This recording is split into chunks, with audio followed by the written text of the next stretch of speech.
নমস্কার। আজ আপনার জন্য থাকছে ত্রৈলোক্যনাথ মুখোপাধ্যায়ের লেখা ডমরু চরিত থেকে পাঠ। আজ প্রথম গল্প। ডমরুধর বলিলেন, এই যে দুর্গোৎসবটি, এটি তোমরা সামান্য জ্ঞান করিও না, কিন্তু এখানকার বাবুদের সে বোধ নাই। বাবুরা এখন হাওয়াখোর হইয়াছেন। দেশে হাওয়া নাই, বিদেশে গমন করিয়া বাবুরা হাওয়া সেবন করেন, আর বাপ পিতামহের পূজার দালান ছুঁচো চামচিকাতে অপরিষ্কার করে। লম্বোদর বলিলেন, সত্য কথা। সেকালে পুজোর সময় লোকে বিদেশ হইতে বাড়ি আসিত, বন্ধুবান্ধবের সহিত মিলিত হইত, যাহার যেমন ক্ষমতা মায়ের পূজা করিত। গরিব দুঃখীরা অন্তত একশরা খয়ে মুরকিও 2টি নারিকেল নাড়ু পাইত। শঙ্কর ঘোষ বলিলেন, শুনিয়াছি যে কলিকাতায় পূজা করা এক নূতন ব্যবসা হইয়াছে। একটি প্রতিমা খাড়া করিয়া বন্ধুবান্ধব দিগকে লোক নিমন্ত্রণ করে, পরে তাহাদের কান মলিয়া প্রণামী আদায় করে। পূজা করিয়া অনেকে 2 পয়সা উপার্জন করে। ডমরুধর বলিলেন, তাহাতে আর দোষ কি? পূজার সময় আমি আমার প্রজাগণকে নিমন্ত্রণ করি। ভক্তিভাবে মায়ের পাদপদ্মে যদি তাহারা কিছু প্রণামী প্রদান করে, তাহাতে আর আপত্তি কি? যাহা, বিলক্ষণ ঠেকিয়াই দুর্গোৎসব আরম্ভ করিয়াছি।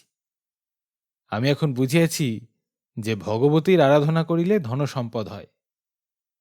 পুরোহিত বলিলেন, তে সম্মতা জনপদেশু ধনানি তেষাং তেষাং যশাংসি না চা সিদতি ধর্মবর্গ। হে দেবী, তুমি যাহার প্রতি কৃপা করো জনপদে সে পূজিত হয়, তাহার ধন ও যশ হয়, তাহার ধর্ম অক্ষুণ্ণ থাকে। কলিকাতার দক্ষিণে একখানি গ্রামে ডমরুধরের বাস। প্রথম বয়সে তিনি নিতান্ত দরিদ্র ছিলেন। অনেক কৌশল করিয়া সাধ্যমতে 1টি পয়সাও খরচ না করিয়া তিনি প্রভূত ধনশালী হইয়াছেন। অন্যান্য সম্পত্তির মধ্যে সুন্দরবনের আবাদে তাহার এখন বিলক্ষণ লাভ হইয়াছে। ডমরুধর এখন পাকা ইমারতে বাস করেন।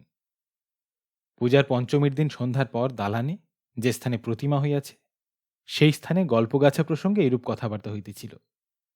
ডমরুধর পুনরায় বলিলেন, হ্যাঁ, মা আমাকে ঘোরতর বিপদ হইতে রক্ষা করিয়াছিলেন।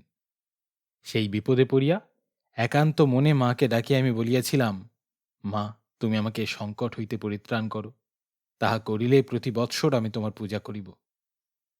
লম্বোদর বলিলেন, তুমি তো কেবল 3 বৎসর, এর ভিতর তোমাকে তো কোনো বিপদে পড়িতে দেখি নাই।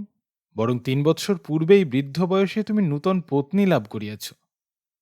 ডমরুধর বলিলেন, 3 বৎসর পূর্বে আমি ঘোরতর বিপদে পড়িয়াছিলাম।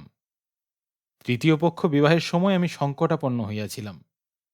গ্রামের লোক, প্রতিবেশী, বন্ধুবান্ধব কেহই সে কথা জানে না। মুখ ফুটিয়া আজ পর্যন্ত কাহারও নিকট সে কথা আমি প্রকাশ করি নাই। মা জগদম্বা আমাকে সে বিপদ হইতে রক্ষা করিয়াছেন। দুর্গতিনাশিনী দুর্গার প্রতি লোকজনের ভক্তিক্রমে লোভ হইতেছে। কলেরা, ম্যালেরিয়া, বসন্ত, প্লেগ তো আছেই। মায়ের প্রতি ভক্তির অভাবে এখন আবার ফুলও রোগ দেখা দিয়েছে, ঘুমন্ত রোগও আসিয়াছে।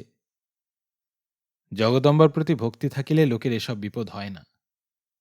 পুরোহিত অপরিস্ফুট স্বরে বলিলেন, দুর্গে স্মৃতা হর্ষি ভীতিমশেষ জন্ত স্বস্থৈ স্মৃতা মতিমতিব শুভং দদাসি দারিদ্র দুঃখ ভয়হারিণী কা ত্বদন্যা সর্বোপকার করণায় সদা আর্দ্র চিন্তা।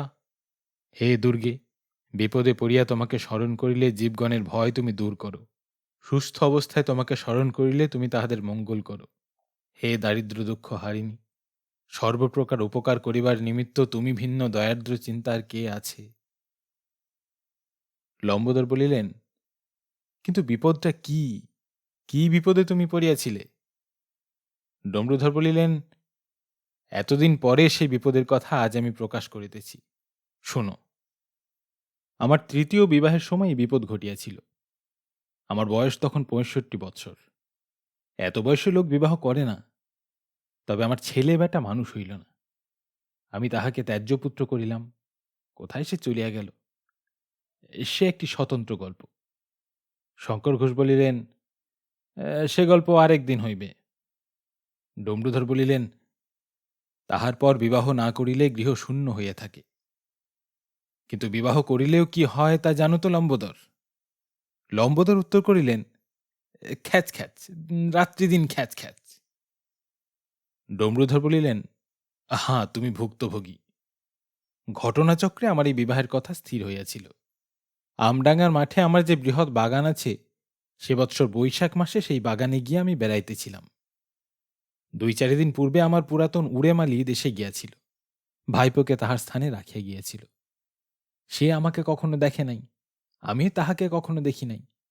ঘোষের জামাতা সেই ছোঁড়ার সহিত সর করিয়া চোর বলিয়া আমাকে বাঁধিয়া ফেলিল। তারপর মারিতে মারিতে কুতুবপুরের মহকুমাতে আমাকে লইয়া গেল। কিন্তু সে আবার একটি স্বতন্ত্র গল্প। শঙ্কর ঘোষ জিজ্ঞাসা করিলেন, এই বিপদ? ডমরুধর উত্তর করিলেন, রাম রাম, এ সামান্য কথা। ইহা অপেক্ষা ঘোরতর সংকটে আমি পড়িয়াছিলাম। সেই সংকট হইতে মা দুর্গা আমাকে রক্ষা করিয়াছিলেন।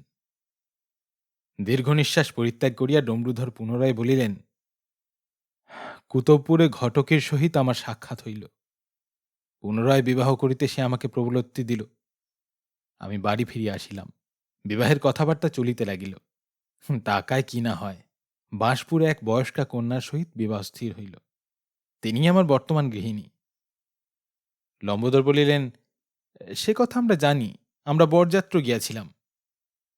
ডমরুধর বলিলেন, কন্যার মাতা পিতা অর্থহীন বটে, কিন্তু আমার নিকট হইতে নগদ টাকা চাহিলেন না। তবে ঘটকই বলিল যে বিবাহের সমুদয় খরচা আমাকে দিতে হইবে এবং কন্যার শরীরে যেখানে যা ধরে সেইরূপ অলঙ্কার দিতে হইবে। তোমরা জানো যে আমি কখনো 1 পয়সা বাজে খরচ করি না। লোক পাছে অলস হইয়া পড়ে সেই ভয়ে ভিখারিকে কখনো মুষ্টি ভিক্ষা প্রদান করি না। শ্যাকরার পেট ভরাইতে প্রথম আমি সম্মত হইলাম না। আমি বলিলাম যে গহনার পরিবর্তে কন্যার আঁচলে নোট বাঁধিয়ে দিব। কিন্তু কন্যার মাতা পিতা সে প্রস্তাবে সম্মত হইলেন না। অবশেষে আমি ভাবিয়া দেখিলাম যে আমার বয়স 65 বৎসর। তারপর আমাকে দেখিয়া কেহ বলে না যে ইনি সাক্ষাৎ কন্দর্প পুরুষ। নিজের কথা নিজে বলিতে ক্ষতি নাই। এই দেখো, আমার দেহের বর্ণটি ঠিক যেন দময়ন্তীর পোড়া শৌল মাছ। দাঁত একটিও নেই, মাথার মাঝখানে টাক, তাহার চারিদিকে চুল, তাহাতে একগাছিও কাঁচা চুল নাই। মুখে ঠোঁটের 2 পাশে সাদা সাদা সব কি হইয়াছে। এইসব কথা ভাবিয়া গহনা দিতে আমি সম্মত হইলাম। যতদূর সাধ্য সাদামাটা পেটা সোনার গহনা গড়াইলাম। কিন্তু তাহাতেও আমার অনেক টাকা খরচ হইল, ফর্দ অনেক। 1 বাক্স গহনা হইল। শঙ্কর ঘোষ বলিলেন, তা বটে, কিন্তু বিপদটা কি? ডমরুধর বলিলেন, ব্যস্ত হইও না, শুনো। গ্রামের প্রান্তভাগে বিন্দি গোয়ালিনীর যে ভিটা আছে, সে জমি আমার। কিছুদিন পূর্বে বিন্দি মরিয়া গিয়েছিল। তাহার চালাঘরখানি তখনও ছিল। 2 জন চেলার সঙ্গে কোথা হইতে এক সাধু আসিয়া সেই চালাঘরে আশ্রয় লইল। সে সাধুকে তোমরা সকলেই দেখিয়াছ, তাহাকে সকলেই জানো। সাধুর 2টি চক্ষু অন্ধ। চেলারা বলিল যে তাহার বয়স 553 বৎসর। চালাঘরের সম্মুখে যে আম গাছ আছে, চেলারা তাহার ডালে সাধুর 2 পা বাঁধিয়া দিত। প্রতিদিন প্রাতঃকালে 1 ঘণ্টা কাল নিচের দিকে মুখ করিয়া সাধু ঝুলিয়া থাকিত। চারিদিকে হৈ হৈ পড়িয়া গেল। যাহারা বিএ এম এ পাশ করিয়াছে, সেই ছোঁড়ারা আসিয়া সাধুর কেহ পা টিপিতে লাগিল, কেহ বাতাস করিতে লাগিল, সকলেই পাদদক খাইতে লাগিল। এখানে হুজুগে ইংরাজি কাগজের লোক আসিয়া সাধুকে দর্শন করিল ও তাহাদের কাগজে সাধুর মহিমা গান করিয়া দীর্ঘ দীর্ঘ প্রবন্ধ লিখিতে লাগিল। ফলকথা, দেশের লোকের ভক্তি একেবারে উথলিয়া পড়িল। সাধুর মাথার নিম্নে চেলারা একটি ধামা রাখিল, সেই ধামায় পয়সা বৃষ্টি হইতে লাগিল। লম্বোদর বলিলেন, তুমিও সেই সুযোগে 2 পয়সা লাভ করিয়াছিলে। ডমরুধর বলিলেন, সে জমি আমার, সে চালা আমার, সে আম গাছ আমার, কেন আমি লাভ করিব না? আমি সাধুকে গিয়া বলিলাম, ঠাকুর, সন্ন্যাসী মহন্তের প্রতি আমার যে ভক্তি নাই তাহা নহে। তবে কি জানো, আমি বিষয়ী লোক। তুমি আমার জমিতে আস্তানা গাড়িয়াছ, 2 পয়সা বিলক্ষণ তোমার আমদানি হইতেছে, ভূস্বামীকে ট্যাক্স দিতে হইবে। সাধু উত্তর করিলেন, আমরা উদাসীন, আমি নিজে বায়ু ভক্ষণ করি। চেলারা এখনো যৎকিঞ্চিৎ আহার করে। দিন দুঃখীকে আমরা কিছু দান করি। কোনো পরিব্রাজক আসিলে তাহার সেবায় কিঞ্চিৎ অর্থ ব্যয় করি। সেজন্য পুণ্যাত্মা ভক্তগণ যাহা প্রদান করে, আমার শিষ্যদয় এ স্থানে খরচের জন্য তাহার অর্ধেক রাখিয়া অবশিষ্ট ধন প্রতিদিন সন্ধ্যার সময় তোমাকে দিয়া আসিবে। বলা বাহুল্য যে আহ্লাদ সহকারে আমি এ প্রস্তাবে সম্মত হইলাম। কোনোদিন 4 টাকা, কোনোদিন 5 টাকা আমার লাভ হইতে লাগিল। সন্ন্যাসীর প্রতি আমার প্রগাঢ় ভক্তি হইল, যাহাতে তাহার পশার প্রতিপত্তি আরো বৃদ্ধি হয়, দেশের যত উজবুক যাহাতে তাহার গোড়া হয়, সেজন্য আমি চেষ্টা করিতে লাগিলাম। মনে মনে সংকল্প করিলাম যে দুগ্ধবতী গাভীর ন্যায় সন্ন্যাসীটিকে আমি পুষিয়া রাখিব। কিন্তু একটা হুজুগ লইয়া বাঙালি অধিক দিন থাকিতে পারে না। হুজুগ একটু পুরাতন হইলেই বাঙালি পুনরায় নতুন হুজুগের সৃষ্টি করে, অথবা এই বঙ্গভূমির মাটির গুণে আপনা হইতেই নূতন হুজুগের উৎপত্তি হয়। এই সময় এ স্থান হইতে চারিক্রোশ দূরে পাঁচ গেছে রসিক মণ্ডলের সপ্তম বর্ষীয়া কন্যার স্কন্ধে মাকাল ঠাকুর অধিষ্ঠান হইলেন। রসিক মণ্ডল জাতিতে পোদ। মাকাল ঠাকুরের ভরে সেই কন্যায় লোককে ঔষধ দিতে লাগিল।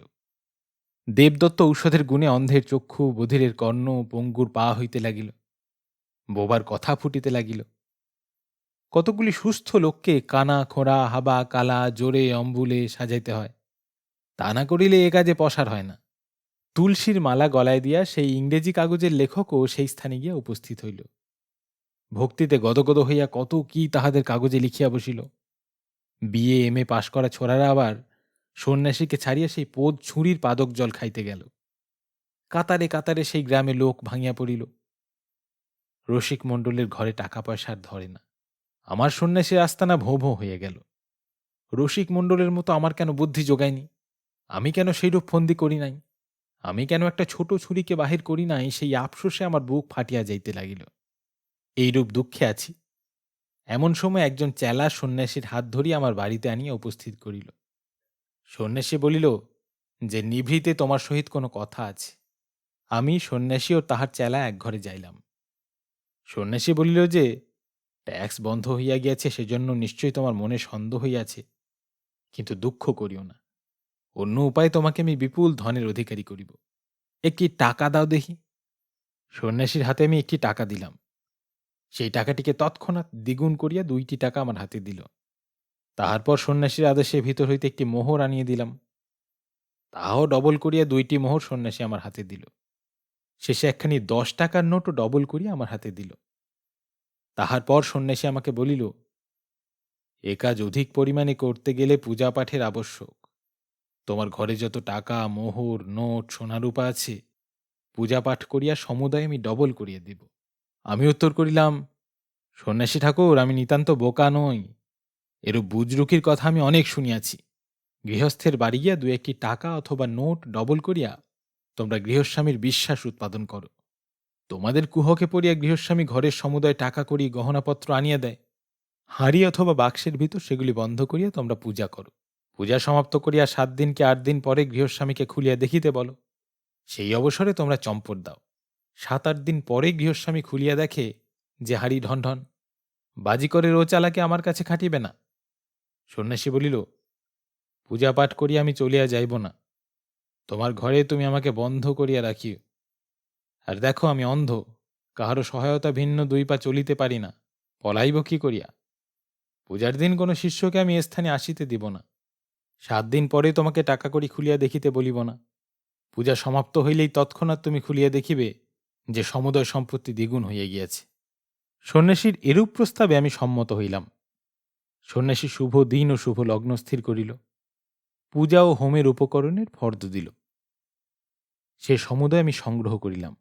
বাড়ির দোতলায় নিভৃতে একটি ঘরে পূজার আয়োজন করিলাম। ঘরে টাকা, মোহর, নোট যত ছিল ও বিবাহের নিমিত্ত যে গহনা গড়াইয়াছিলাম, সে সমুদয় বৃহৎ একটি বাক্সের মধ্যে বন্ধ করিয়া পূজার স্থানে লইয়া যাইলাম। নির্ধারিত দিন সন্ধ্যার সময় কেবল সন্ন্যাসী ও আমি সেই ঘরে গিয়ে উপবেশন করিলাম। সন্ন্যাসী পাছে কোনরূপে পলায়ন করে, সেই জন্য ঘরের দ্বারে চাকরকে কুলুপ দিয়া বন্ধ করিতে বলিলাম এবং একটু দূরে তাহাকে সতর্কভাবে পাহারা দিতে আদেশ করিলাম। সন্ন্যাসী ঘট স্থাপন করিল।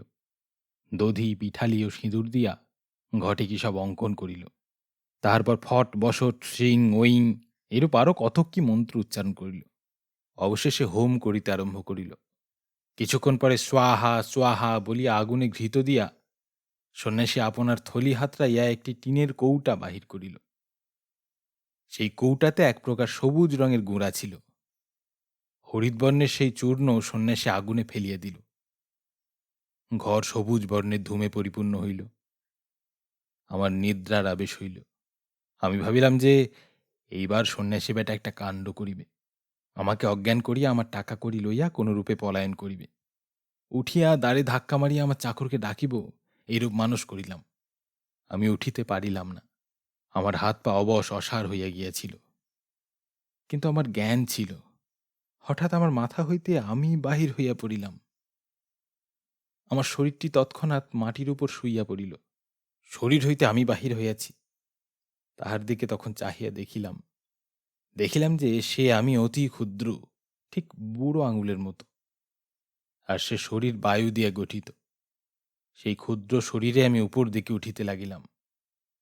সূক্ষ্ম বা লিঙ্গ শরীরের কথা পূর্বে শুনিয়াছিলাম। মনে করিলাম যে ঔষধের ধূমে সন্ন্যাসী আমাকে হত্যা করিয়াছে। মৃত্যুর পর লোকের যে লিঙ্গ শরীর থাকে, তাহাই এখন জমের বাড়ি যাইতেছে। ছাদ ফুঁড়িয়া আমি উপরে উঠিয়া পড়িলাম। শোঁ শোঁ করিয়া আকাশপথে চলিলাম। দূর দূর দূর, কত দূর উপরে উঠিয়া পড়িলাম তাহা বলিতে পারি না।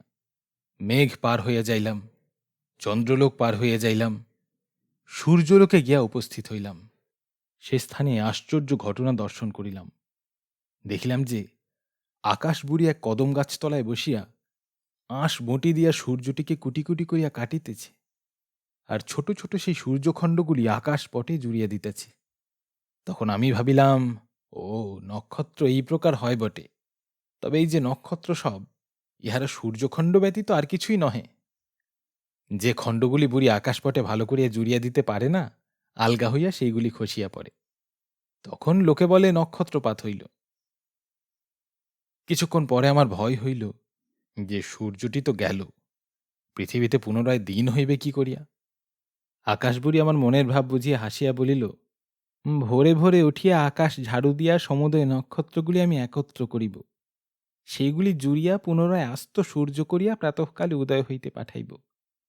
প্রতিদিন সন্ধ্যাবেলা আঁশবটি দিয়া সূর্য কাটিয়া নক্ষত্র করি, সকালবেলায় আবার জুড়িয়া আস্ত সূর্য প্রস্তুত করি। আমার এই কাজ। আকাশবুড়ির নিকট হইতে বিদায় লইয়া আমি ভাবিলাম যে নভমণ্ডলের সমুদয় ব্যাপারটা ভালো করিয়া দেখিতে হইবে। এইরূপ ভাবিয়া পুনরায় আমি শূন্য পথে শোঁ করিয়া ভ্রমণ করিতে লাগিলাম। কিন্তু সর্বনাশ!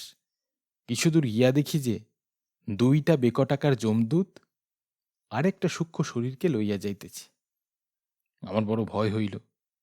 সে স্থানে মেঘ নাই যে তাহার ভিতর লুকাইব। পলাইবার সময় পাইলাম না। খপ করিয়া তাহারা আমাকে ধরিয়া ফেলিল।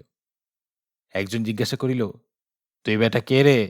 সত্যযুগের রাজা হরিশ্চন্দ্র ভিন্ন বেওয়ারিশ হইয়া আর কাহারও এখানে বেড়াইবার হুকুম নাই। নিশ্চয় তুমি বেটা কুম্ভিপাক অথবা রৌরব নরকের ফেরারি আসামি। এই বলিয়া তাহারা আমাকে বাঁধিয়া ফেলিল ও ধাক্কা মারিতে মারিতে লইয়া চলিল। ক্রমে আমরা যমপুরীতে গিয়া উপস্থিত হইলাম। যম দরবার করিয়া সিংহাসনে বসিয়া আছেন। পাশে স্তূপাকারে খাতাপত্রের সহিত চিত্রগুপ্ত, সম্মুখে ডাঙর সাথে ভীষণ মূর্তি যমদূতের পাল। আমাদের দুইজনকে যমদূতেরা সেই রাজসভায় হাজির করিল। প্রথমে অপর লোকটির বিচার আরম্ভ হইল। চিত্রগুপ্ত তাহাকে জিজ্ঞাসা করিলেন, তোমার নাম? সে উত্তর করিল, আমার নাম বৃন্দাবন গুঁই। তারপর কোথায়, কি জাতি প্রভৃতি জিজ্ঞাসা করিয়া খাতাপত্র দেখিয়া যমকে চিত্রগুপ্ত বলিলেন, মহাশয়, এই লোকটি অতি ধার্মিক, অতি পুণ্যবান। পৃথিবীতে বসিয়া 12 মাসে 13 পার্বণ করিত। দিন দুঃখীর প্রতি সর্বদা দয়া করিত। সত্য ও পরোপকার ইহার ব্রত ছিল। এই কথা শুনিয়া যম চটিয়া গেলেন। তিনি বলিলেন, চিত্রগুপ্ত, তোমাকে আমি বারবার বলিয়াছি যে পৃথিবীতে গিয়া মানুষ কি কাজ করিয়াছে, কি কাজ না করিয়াছে, তাহার আমি বিচার করি না। মানুষ কি খাইয়াছে, কি না খাইয়াছে, তাহার আমি বিচার করি। ব্রহ্মহত্যা, গো হত্যা, স্ত্রী হত্যা করিলে এখন মানুষের পাপ হয় না। অশাস্ত্রীয় খাদ্য খাইলে মানুষের পাপ হয়। তবে শিবোক্ত তন্ত্রশাস্ত্র মতে সংশোধন করিয়া খাইলে পাপ হয় না। তন্ত্রশাস্ত্রে শিব বলিয়াছেন, গৌ মেষাশ্ব মহিষন গোধাজষ্ট্র মৃগম ভবম মহামাংসাষ্টকং প্রক্তং দেবতা প্রীতিকারম। গৌমাংস, মেষ মাংস, অশ্ব মাংস, মহিষ মাংস, গাধা মাংস, ছাগ মাংস, উষ্ট্র মাংস ও মৃগ মাংস, এই অষ্টবিধ মাংসকে মহামাংস বলে। এই সকল মাংসই দেবতাদিগের তৃপ্তিদায়ক। ওং প্রতদ্বিষ্ণু স্তবতে অথবা ওং ব্রহ্মার্পণমস্তু, এই মন্ত্রে সংশোধন করিয়া লইলে বেদজ্ঞ ব্রাহ্মণও এই সমুদয় মাংস ভক্ষণ করিতে পারে। মৃগ মাংসের ভিতর শূকরের মাংস ধরিয়া লইতে হইবে। তন্ত্রশাস্ত্রে যাহাকে কলা মাংস বলে। শিব তাহা খাইতে অনুমতি দিয়াছেন। আর দেখো চিত্রগুপ্ত, তুমি এ কেরানিগিরি ছাড়িয়া দাও। পৃথিবীতে তোমার বংশধর কায়স্থগণ কি করিতেছে একবার চাহিয়া দেখো। উড়ে গয়লার মতো এক এক গাছা সুতা অনেকে গলায় পড়িতেছে। ব্রাহ্মণকে তাহারা আর প্রণাম করে না। ইংরাজি পড়িয়া তাহাদের মেজাজ আগুন হইয়া গিয়াছে। তাই বলি, হে চিত্রগুপ্ত, তুমিও ইংরাজি পড়ো। ইংরাজি পড়িয়া তোমার হেডটি গরম করো। হেডটি গরম করিয়া তুমিও গলায় দড়ি দাও। মোটা দড়ি নয়, বুঝিয়াছ তো? গলায় দড়ি দিয়া চিত্রবর্মা নাম গ্রহণ করো।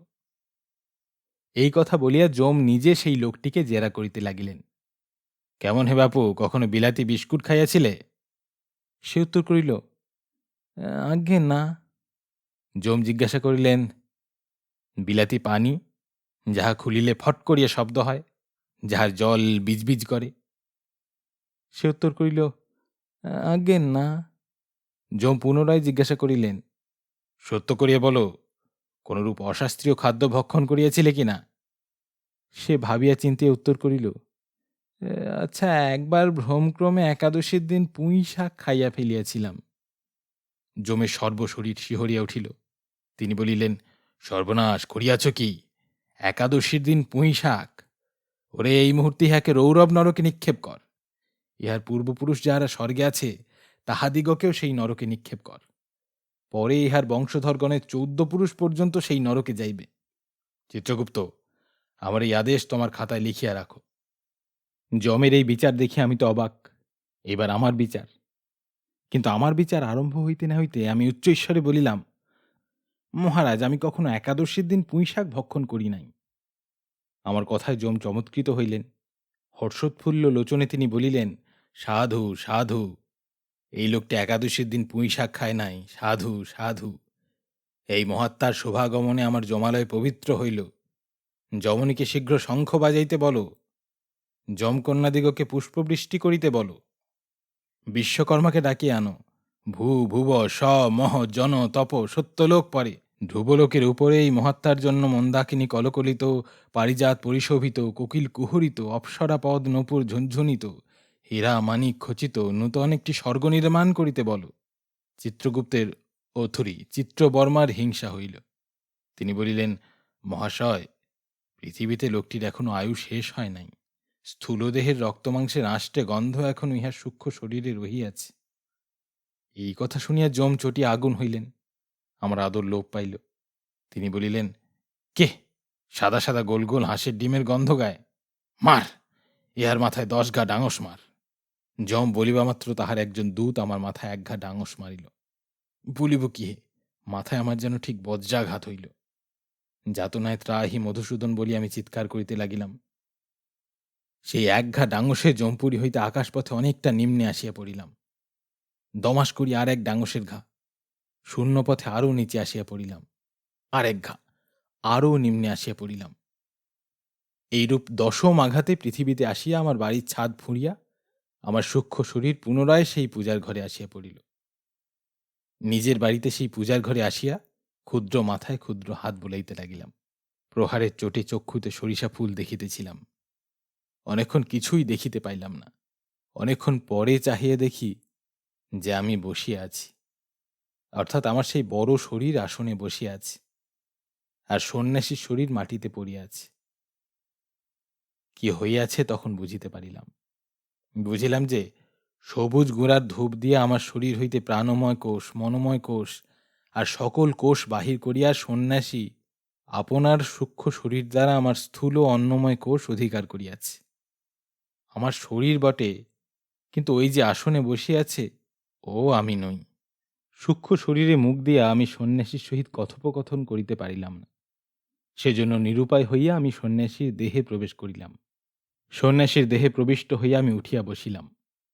তাহারপর ক্রোধে আমি সন্ন্যাসীকে বলিলাম, ভণ্ড, আমার শরীর ছাড়িয়া নিজের শরীরে পুনরায় প্রবেশ করো। সন্ন্যাসী উত্তর করিল, এই পৃথিবীতে অন্ধ হইয়া দুঃখে কাল যাপন করিতেছিলাম।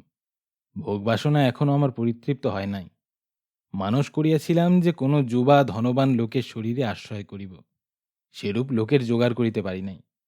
কাজেই তোমার জীর্ণ শরীরে প্রবেশ করিতে বাধ্য হইয়াছি। তোমার এই শরীর দ্বারা এখন সুখাদ্য ভক্ষণ করিব, নানারূপ আমোদ প্রমোদ করিব। তোমার বিবাহ সম্বন্ধ হইয়াছে, তোমার শরীরে আমি বিবাহ করিব, তোমার গৃহিণীকে লইয়া ঘরকন্যা করিব। মিছিমিছি তুমি গোল করিও না। লোকের নিজের যেরূপ অভ্যাস হয়, অর্থাৎ শরীরকে আত্মা বলিয়া মনে হয়, অন্য লোকেরও সেইরূপ হয়। তোমার শরীর দেখিয়া সকলে বলিবে যে এই সন্ন্যাসী। কেহই বিশ্বাস করিবে না যে আমার আত্মা তোমার শরীরে প্রবেশ করিয়াছে। শঙ্করাচার্য ও হস্তামলকের গল্প শুনিয়া থাকিবে, আজ তাই হইয়াছে। বেশিরভাগ কেবল একটু হেরফের।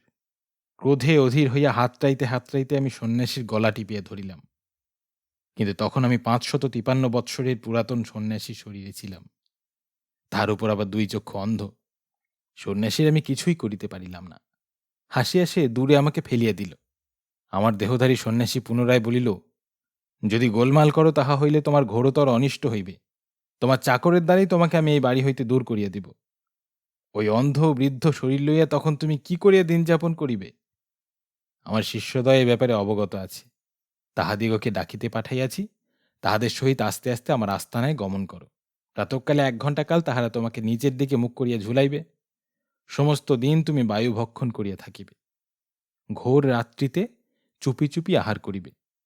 যতদিন তোমার ওই বর্তমান শরীর জীবিত থাকে, ততদিন তোমাকে আমি খাইতে দিব। আর উপায় কি? আমি নীরব হইয়া বসিয়া রইলাম। সন্ন্যাসীর ২ জন চেলা আসিয়া আমার ২ হাত ধরিয়া লইয়া চলিল। অন্ধ ২টি চক্ষু দিয়া দর দর ধারায় অশ্রুপাত হইতে লাগিল। বিন্দু গোয়ালিনীর চালাঘরে আমাকে লইয়া গেল। সে রাত্রে মাটির ওপর পড়িয়া কাঁদিয়া কাটাইলাম। পরদিন প্রত্যুষে চেলা ২ জন আমার ২ পায়ে দড়ি বাঁধিয়া আম গাছের ডালে ঝুলাইয়া দিল। ১ ঘণ্টা কাল অধোমুখে আমি ঝুলিতে লাগিলাম। সে যে কি যাতনা তাহার তোমাদিগকে কি বলিব।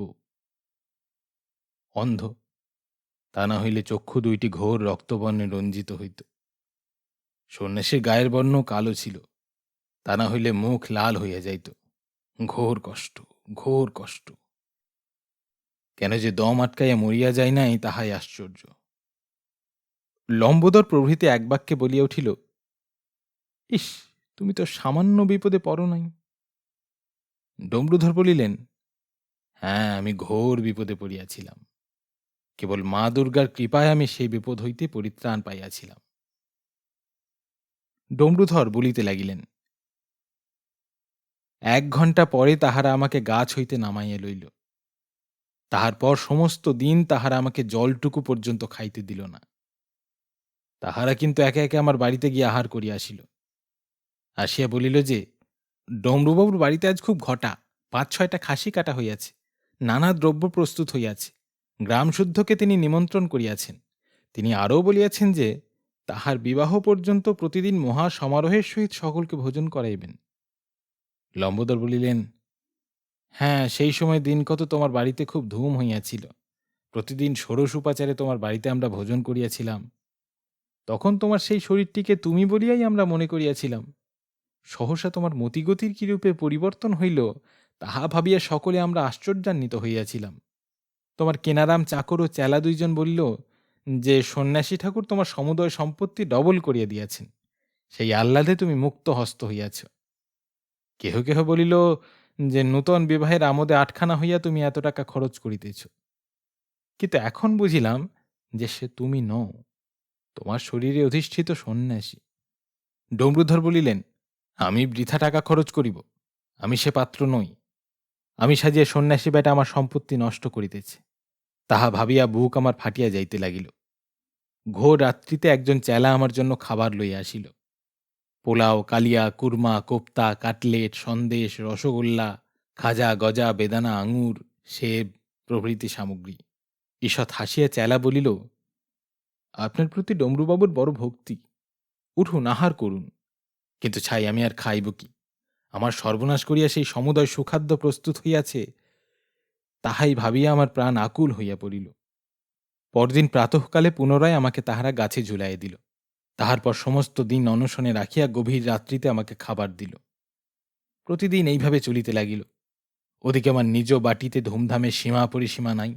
প্রতিদিন যজ্ঞ, দিনের বেলা সাধারণ লোকের ভোজন, রাত্রিতে বন্ধুবান্ধবের ফিষ্টি। শুনিলাম ওই ফিষ্টিতে সন্ন্যাসী বন্ধুবান্ধবের সহিত কিছু উচ্চ রকমের স্ফূর্তি করিতেছিল। সেরি শ্যাম্পেন প্রভৃতি বহুমূল্য মদ চলিতেছিল। কেবল আমার টাকার শ্রাদ্ধ। ক্রমে শ্রাবণ মাস আসিল। আমার বিবাহের জন্য যে শুভ দিন স্থির হইয়াছিল, সেই দিন নিকটবর্তী হইল। যে শরীরে আমি অবস্থান করিতেছিলাম তাহা অন্ধ বটে, কিন্তু কান তো অন্ধ ছিল না। কয়দিন আগে থাকিতে রসুন চৌকির ব্যঞ্জনা আমার কানে প্রবেশ করিতেছিল। তারপর বিবাহের পূর্বদিনে ইংরাজি বাজনা, দেশি বাজনা, ঢাক ঢোল সানাইয়ের রোলে ও লোকের কোলাহলে আমার কান ছ্যাঁদা হইয়া গেল। শুনিলাম যে ডমরুবাবু মহা সমারোহের সহিত বিবাহ করিতে যাইবেন। পাছে কোনো যমদূতের সহিত সাক্ষাৎ হয়, পাছে বেওয়ারি সামাসি বলি আমাকে ধরিয়া লইয়া যায়, পাছে পুনরায় আমার মাথায় ডাঙস মারে। সেই ভয়ে এতদিন সন্ন্যাসীর শরীর হইতে আমার সূক্ষ্ম শরীর বাহির করিতে চেষ্টা করি নাই। কিন্তু একে আমার টাকা শ্রাদ্ধ, তাহার উপর সন্ন্যাসী আমার শরীরে আমার জন্য মনোনীত কন্যাকে গিয়া বিবাহ করিবে, এই দুঃখে মনের ভিতর দাবানল জ্বলিতে লাগিল। সে চেলা দুইজন যখন গাছ হইতে আমাকে নামাইয়া লইয়া গেল, তখন আমি আর থাকিতে পারিলাম না। সন্ন্যাসীর শরীর হইতে বাহির হইবার নিমিত্ত বারবার চেষ্টা করিতে লাগিলাম। অবশেষে কৃতকার্য হইলাম। সন্ন্যাসীর শরীর অন্ধ, কিন্তু আমার লিঙ্গ শরীর অন্ধ নহে। অনেক দিন পরে পৃথিবীর বস্তুসমূহ দেখিয়া মনে আমার আনন্দ হইল। সন্ন্যাসীর দেহ বিন্দির চালাঘরে ফেলিয়া সূক্ষ্ম শরীরে আমি আমার নিজের বাটিতে গমন করিলাম। সে স্থানের ঘোর ঘটা দেখিয়া আমার প্রাণ ফাটিয়া যাইতে লাগিল। বাড়িটি সুসজ্জিত হইয়াছে, কোন স্থানে বাজনাওয়ালারা বসিয়াছে, কোন স্থানে রোশনাইয়ের বন্দোবস্ত হইতেছে। বরযাত্রীদিগের নিমিত্ত কলিকাতা হইতে অনেকগুলি ফাস্ট কেলাস গাড়ি আসিয়াছে।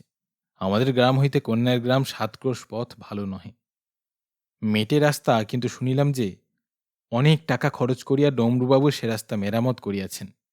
এইরূপে চারিদিকে আমি দেখিয়া বেড়াইলাম। বলা বাহুল্য যে আমাকে কেহ দেখিতে পাইল না।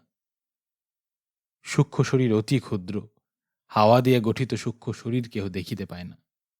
একে যমদূতের ভয়, তাহার উপর আবার এই সমুদয় হৃদয় বিদারক দৃশ্য।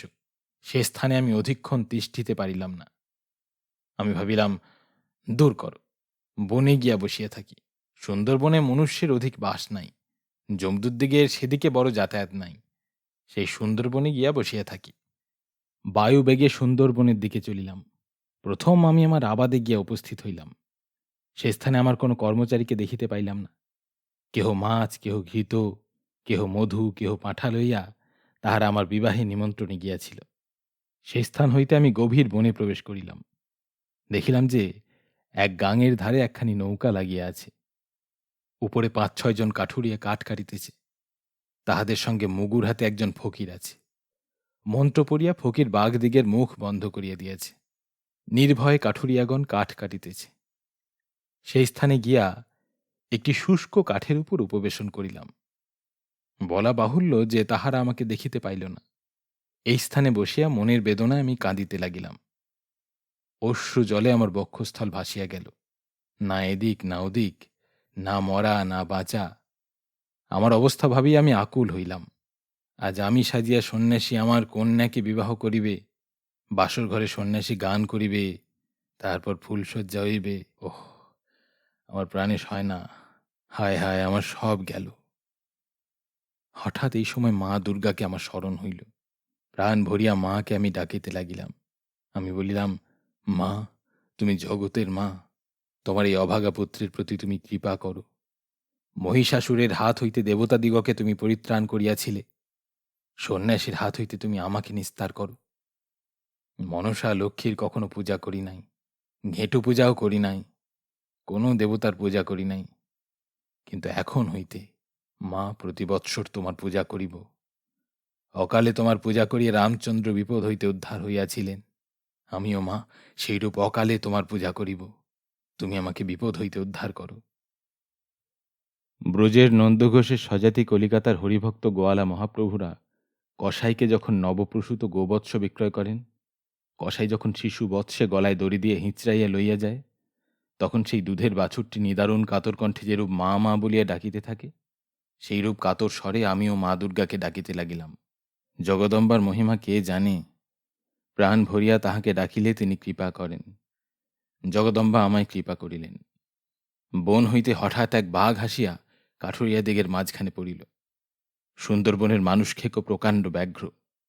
শরীরটি হরিদ্রাবর্ণের লোমে আচ্ছাদিত, তাহার উপর কালো কালো ডোরা। এ তোমার চিতে বাঘ নয়, গুল বাঘ নয়, হে বাবা টাইগার। ইংরেজিতে যাহাকে রয়্যাল টাইগার বলে, এ সেই আসল রয়্যাল টাইগার। এক চাপরে একজন কাঠুরিয়াকে বাঘ ভূতল ছাই করিল। ফকিরের মন্ত্রে তাহার মুখ বন্ধ ছিল, মুখে করিয়া তাহাকে সে ধরিতে পারিল না। সেই স্থানে শুইয়া থাপা দিয়া মানুষটাকে পিঠে তুলিতে চেষ্টা করিল। না মোটা না সরু, নিকটে একটা গাছ ছিল। বাঘের দীর্ণ লাঙুলটি সেই গাছের পাশে পড়িয়াছিল। একজন কাঠুরিয়ার একবার উপস্থিত বুদ্ধি দেখো। বাঘের লাঙুলটি লইয়া সে সেই গাছে এক পাক দিয়া দিল, তাহারপর লেজের আগাটি সে টানিয়া ধরিল। বাঘের ভয় হইল। বাঘ মনে করিল, মানুষ ধরিয়া মানুষ খাইয়া বুড়া হইলাম, আমার লেজ লইয়া কখনো কেহ টানাটানি করে নাই। আজ বাপধন, তোমাদের একই নূতন কাণ্ড। পলায়ন করিতে বাঘ চেষ্টা করিল। একবার, দুইবার, তিনবার বিষম বল প্রয়োগ করিয়া বাঘ পালাইতে চেষ্টা করিল, কিন্তু গাছে লেজের পাক, বাঘ পলাইতে পারিল না। অসুরের মতো বাঘ যেরূপ বল প্রকাশ করিতেছিল, তাহাতে আমার মনে হইল যে বাহ, লেজটি বা ছিঁড়িয়া যায়। কিন্তু দৈবের ঘটনা ঘটিল। প্রাণের দায়ে ঘোরতর বলে বাঘ শেষকালে যেমন এক খ্যাঁচকা টান মারিল, আর চামড়া হইতে তাহার আস্ত শরীরটা বাহির হইয়া পড়িল। অস্থিমাংসের দগদগে গোটা শরীর, কিন্তু উপরে চর্ম নাই। পাকা আমের নিচের দিকটা সবলে টিপিয়া ধরিলে যেরূপ আঁঠিটা হঠাৎ করিয়া বাহির হইয়া পড়ে, বাঘের ছাল হইতে শরীরটি সেইরূপ বাহির হইয়া পড়িল। কলিকাতার হিন্দু কসাই মহাশয়েরা জীবন্ত পাঁঠার ছাল ছাড়াইলে চর্মবিহীন পাঁঠার শরীর যেরূপ হয়, বাঘের শরীরও সেইরূপ হইল। মাংস বাঘ রুদ্ধশ্বাসে বনে পলায়ন করিল। ফকির ও কাঠুরিয়াগণ ঘোরতর বিস্মিত হইয়া এক দৃষ্টে সেই দিকে চাহিয়া রহিল। বাঘের লাঙুল লইয়া গাছে যে পাক দিয়াছিল, লেজ ফেলিয়া দিয়া সেও সেই দিকে হাঁ করিয়া চাহিয়া রহিল। বাঘ শূন্য ব্যাঘ্রচর্ম সেই স্থানে পড়িয়া রহিল। আমার কি মতে হইল, গরম গরম সেই বাঘ ছালের ভিতর আমি প্রবেশ করিলাম। ব্যাঘ্রচর্মের ভিতর আমার সূক্ষ্ম শরীর প্রবিষ্ট হইবা মাত্র ছালটা সজীব হইল। গা ঝাড়া দিয়ে আমি উঠিয়া দাঁড়াইলাম। গাছ হইতে লাঙুলটি সরাইয়া লইলাম, পাছে ফের পাক দেয়। তাহার পর দুই একবার আস্ফালন করিলাম। পূর্বে তো অবাক হইয়াছিলাম, তাহা অপেক্ষা এখন 10 গুণ অবাক হইয়া ফকির ও কাঠুরিয়াগণ দৌড়িয়া নৌকায় গিয়া উঠিল। তাড়াতাড়ি নৌকা নদীর মাঝখানে লইয়া দ্রুত বেগে ভাটার স্রোতে তাহারা পলায়ন করিল। এখন এই নূতন শরীরের প্রতি একবার আমি চাহিয়া দেখিলাম। এখন আমি সুন্দরবনের কেঁদো বাঘ হইয়াছি, সেই যারে বলে রয়্যাল টাইগার। ভাবিলাম যে এ মন্দ নয়। এখন যাই, এই শরীরে বিবাহ আসরে গিয়া উপস্থিত হই। এখন দেখি সন্ন্যাসী বেটা কেমন করিয়া আমার কন্যাকে বিবাহ করে। এইরূপ স্থির করিয়া আমি দৌড়িলাম। সাঁতার দিয়া অথবা লম্ফ দিয়া শত শত নদীনালা পার হইলাম। যে গ্রামে কন্যার বাড়ি, সন্ধ্যার সময় তাহার একক্রোশ দূরে গিয়া পৌঁছিলাম। দূর হইতে আলো দেখিয়া ও বাজনাবাদ্যের শব্দ শুনিয়া বুঝিলাম যে ওই বর আসিতেছে। সেই দিকে দ্রুত বেগে ধাবিত হইলাম। আলুম করিয়া এক লাফ দিয়া প্রথমে বাদ্যকর দিকের ভিতর পড়িলাম। কালো কালো বিলেতি সাহেবরা কোট প্যান্ট পিঁধে যাহারা বিলেতি বাজনা বাজাইতেছিল, তাহার আমার সেই মেঘ গর্জনের ন্যায় আলুম শব্দ শুনিয়া আর আমার সেই রুদ্র মূর্তি দেখিয়া আপন আপন যন্ত্র ফেলিয়া যে যেদিকে পারিল পলায়ন করিল। ঢাকি ঢুলিদের তো কথাই নাই। তাহাদের কেহ পলাইল, কেহ কেহ সেই স্থানে মূর্ছিত হইয়া পড়িল। যাহারা আলো প্রভৃতি লইয়া চলিয়াছিল, তাহারাও পলায়ন করিল। তাহারপর পুনরায় আলুম করিয়া আমি বরযাত্রীদিগের গাড়ির নিকট উপস্থিত হইলাম। টপটপ করিয়া তাহারা গাড়ি হইতে লাফাইয়া পড়িল ও যে যেদিকে পারিল পলায়ন করিল। লম্বোদর বলিলেন, আমিও বরযাত্র গিয়াছিলাম, আমি একটি গাছে গিয়া উঠিয়াছিলাম। শঙ্কর ঘোষ বলিলেন, গাড়ি হইতে লাফাইয়া পড়িতে আমার পা ভাঙিয়া গিয়াছিল। শেষে কেলেহারি মাথায় দিয়া সমস্ত রাত্রে একটা পুষ্করিণীতে গা ডুবাইয়া বসিয়া রহিলাম। ডমরুধর বলিলেন, তাহার পর লম্ফ দিয়া একেবারে আমি বরের চারি ঘোড়ার গাড়িতে গিয়া উঠিলাম। ঘোর ত্রাসে সন্ন্যাসীর হৃৎকম্প হইল।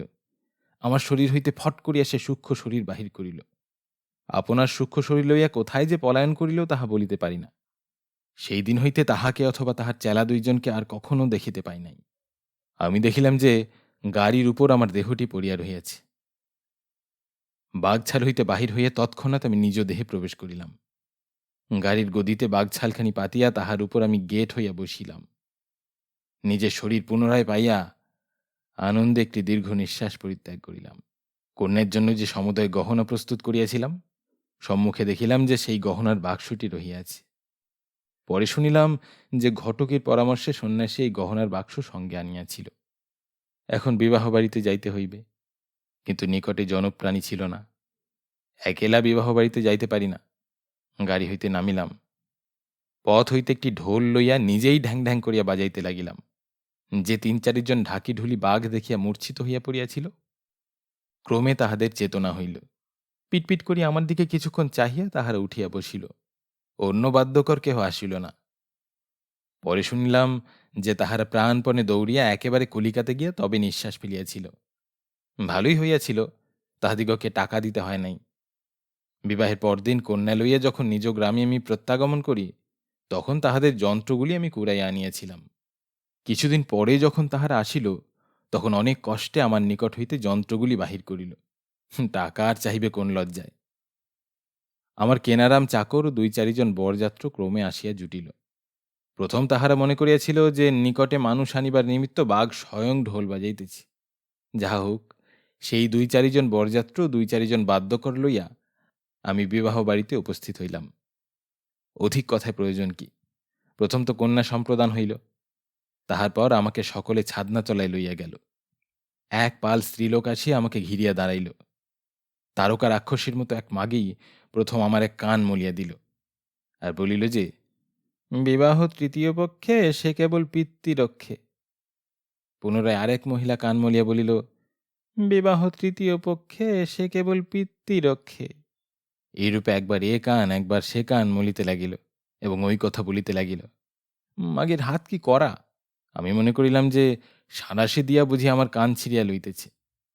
তার দেখা দেখি ৯-১০ বৎসরের একটা ফোঁচকে ছুরি ডিঙি দিয়ে আমার কানটা নিতে লাগিল, আর ওই কথা বলিতে লাগিল। আমার আর সহ্য হইল না। আমি বলিলাম, নে নে, তোর আর ফুচকুমিতে কাজ নাই, আমি তোর পিতে মোর বয়সী। কিন্তু এই সময় আবার এক বিপত্তি ঘটিল। বরণডালা হস্তে আমার শাশুড়ি ঠাকুরানী বরণ করিতে আসিলেন।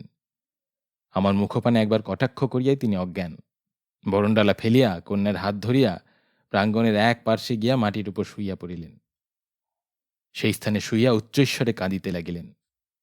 কান্নার সুরে তিনি বলিলেন, ওগো মা গো, পোড়া বাঁদরের হাতে তোরে কি করিয়া দিব গো, ওগো মা গো, ও বুড়ো ডেকরার হাতে কি করিয়া তোকে দিব গো।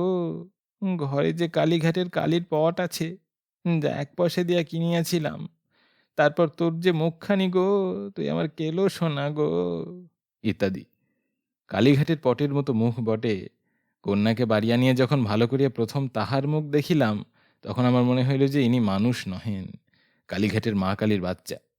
হুড়তে পুড়তে এই সময় ঘটকে আসিয়া সেই স্থানে উপস্থিত হইল। ঘটকে বলিল, শীঘ্র গহনার বাক্স লইয়া এসো। কেনা চাকরের নিকট গহনার বাক্স আমি রাখিয়াছিলাম। গহনার বাক্স সে লইয়া আসিল। আমার নিকট হইতে চাবি লইয়া বাক্স খুলিয়া ঘটকি কন্যার গায়ে গহনা পরাইতে বসিল। বাম হাতে তাগা, যশম, তাবিজ, বাজুচুরি ও বালা পরাইল। কন্যার কালো গায়ে সোনা ঝকমক করিতে লাগিল। শাশুড়ি ঠাকরানী চক্ষুর জলের ভিতর দিয়ে আড়ে আড়ে চাহিয়া দেখিতে লাগিলেন। তাহার কান্নার সুর ক্রমে ঢিলে হইয়া আসিল। আমার রূপ বর্ণনাও কিঞ্চিৎ শিথিল হইল। এখন তিনি বলিলেন, ও গো মা গো, কালীঘাটের কালী ঠাকুরের মতো তোর যে মুখখানি গো। এবার এই পর্যন্ত হইল। যখন অপর হস্তে সমুদয় গহনা পরানো হইল, তখন তিনি বলিলেন, ও গো মা গো, কালীঘাটের কালী ঠাকুরের মতো। এবার এই পর্যন্ত হইল।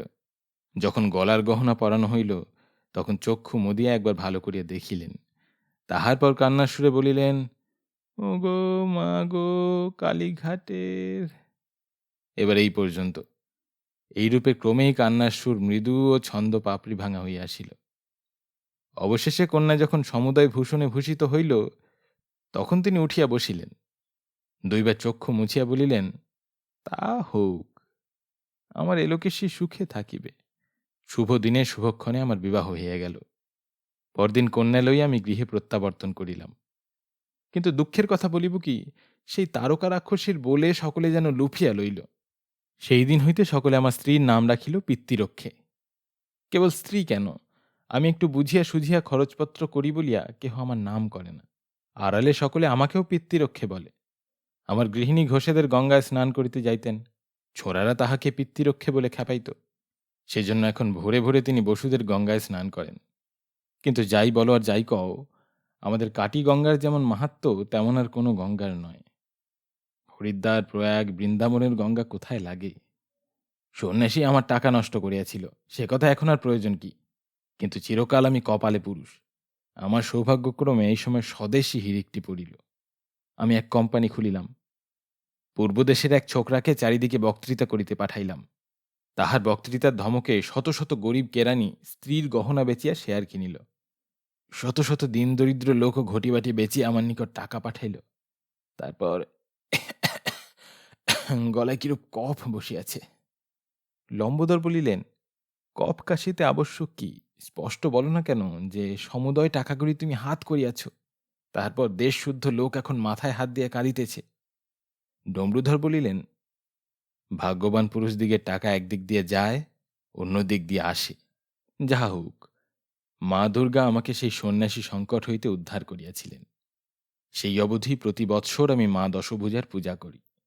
পুরোহিত বলিলেন, यदि वापि वरोदेवस्तास्माकं महेश्वरी সংস্মৃতা সংস্মৃতা ত্বং নো হিংসিথায় পরমাপদ।